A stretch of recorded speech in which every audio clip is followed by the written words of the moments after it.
This creeping observation would soon escalate into a conflict that would test not only our patience, but our very understanding of fairness, authority, and justice within the community. The first official notice came with a polite yet unmistakably pointed warning, a violation for a fence color that had been approved years earlier. I attempted to clarify, to explain the documentation proving our compliance, but each response from the HOA was more bureaucratic and dismissive than the last. Notices multiplied, fines were imposed, deadlines arrived with impossible demands, and the tone shifted from administrative to punitive. Laura and I began living in a state of perpetual vigilance, monitoring every detail, aware that one misstep could trigger a cascade of harassment. And then the construction started. 96 homes built over what was indisputably my land, yet authorized by the HOA as if I had willingly signed away my property rights. I watched in disbelief, my frustration boiling. Meetings were held, letters written, lawyers consulted, yet the HOA moved like a juggernaut, confident in its ability to bend the law to its advantage. Linda Parker became the face of this force, a symbol of unyielding bureaucracy and personal vendetta. Neighbors whispered, divided between fear and curiosity.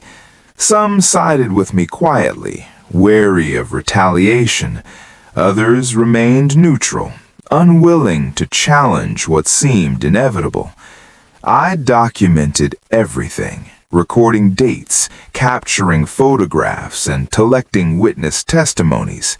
Each attempt to halt the construction legally was met with delay tactics, appeals, and procedural roadblocks designed to exhaust my resolve. Even our home life was affected. Sleep became a luxury, meals were quiet, conversations strained. Laura, though supportive, grew increasingly anxious, worried for our future, for the safety of our family, and for the overwhelming weight of injustice pressing down on our shoulders. I felt trapped between the desire for immediate confrontation and the need to build an airtight legal case. The weeks stretched into months. The community's serenity was replaced by tension, frustration, and anger. The construction continued, each day a stark reminder of the power imbalance.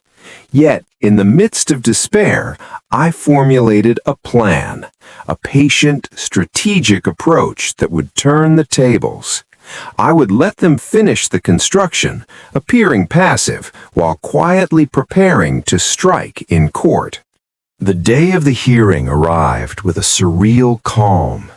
The courtroom, filled with legal representatives and HOA board members, felt charged with tension.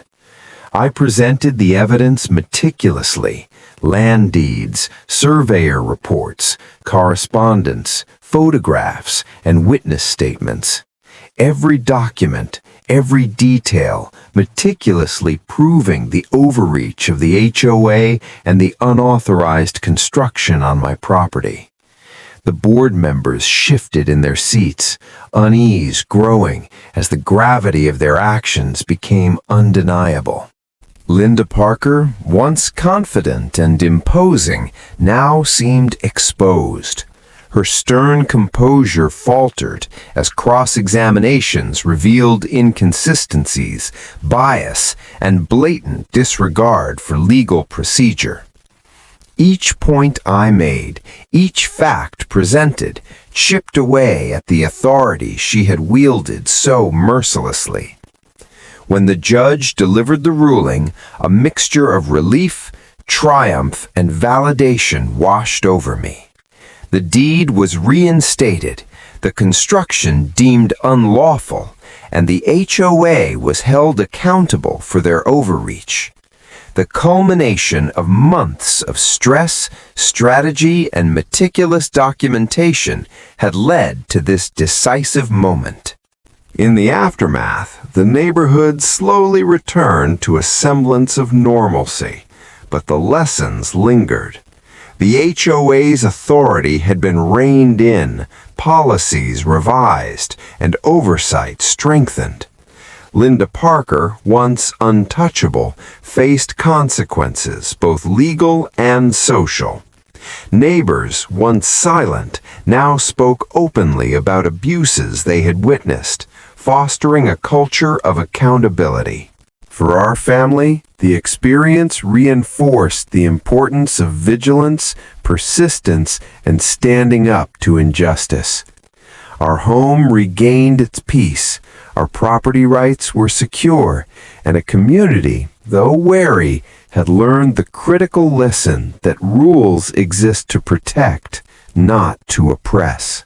The story serves as a stark reminder. Unchecked authority can devastate lives quietly, but with courage, patience, and strategy, balance and justice can prevail. And the final question remains, not about what happened here, but how many other neighborhoods remain silent, waiting for the right moment to assert their own power and demand fairness.